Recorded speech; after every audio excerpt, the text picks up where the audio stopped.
Mr. President, in the next 2 weeks, Congress must work together to avoid another pointless, damaging, unnecessary government shutdown.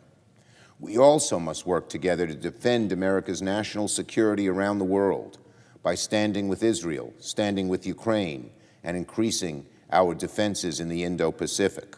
And we must provide critical humanitarian assistance, including to civilians in Gaza who have nothing to do with Hamas, who need food and water and shelter. None of this will be easy to do. None of this is guaranteed to happen.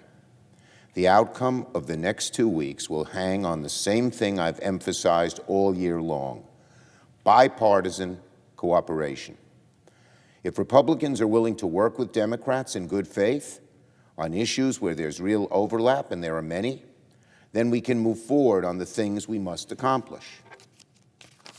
But if Republicans inject partisanship into otherwise bipartisan priorities, that is only going to make it harder to avoid a shutdown, pass Israel aid, pass Ukraine aid, pass humanitarian aid for Gaza, and all of our other priorities.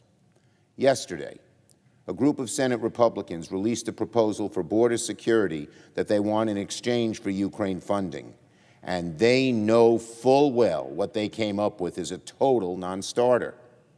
Instead of putting together common-sense border policies that can pass in divided government, Senate Republicans basically copy and pasted large chunks of the House's radical H.R. 2 bill.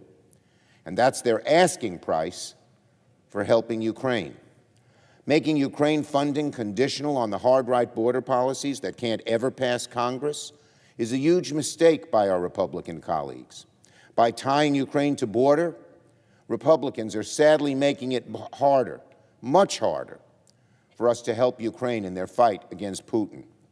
It sends a terrible signal to both our friends and adversaries. It will be a moment that history will remember if Ukraine aid is tied to this. Large segments of both parties in the Senate support Ukraine. Large segments of both parties in the Senate support Ukraine. So why on earth do some Republicans want to torpedo it by tying this H.R. 2 anchor to Ukraine funding? This move is only going to endanger Ukraine assistance in the long run. If Senate Republicans' open bid for border is an amalgamation of hard-right policies, then sadly the two parties are far apart, and we have a lot of work to do to bridge the divide. Now, I want to be clear. I'd like to bridge the divide. Our caucus would like to see some kind of common-sense border policies done, and the President would like to get something done, as his supplemental proposal shows. If we can come together in a bipartisan fashion to stop the flow of fentanyl and give our frontline officers the resources and tools they need to do their jobs and stop fentanyl, all while staying true to our values, that's what we should be doing. So today, we're going to keep working with our Republican colleagues to see if there's a chance for compromise. But if Republicans need to actually work, with us on realistic border policies, even if it's not everything they want. You can't get just a few Republicans who are pretty much on the hard right side of their party to say, here's what we want, take it or leave it. That won't work. Senate Republicans should not repeat the mistake of the House GOP when they tried to push H.R. 2. Their H.R. 2 bill is going nowhere, and this Senate GOP proposal is very close to H.R. 2. I've always been clear that I'm ready to have open, good faith, bipartisan negotiations. I was one of the authors of the Senate's comprehensive immigration bill from 2013. It was led by John McCain and me. I know what it's like to have hard conversation about these issues. I know through firsthand experience this topic is not easy.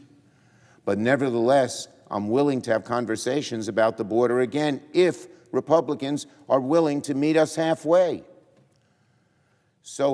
We have so many shared bipartisan priorities to protect our nation, our national security. I hope partisanship doesn't tarnish our shared purpose. I hope we can work in the coming days to bridge the gap. Again, When Republicans willingly inject partisanship into issues that could have some bipartisan overlap, they make it extremely hard to get anything done.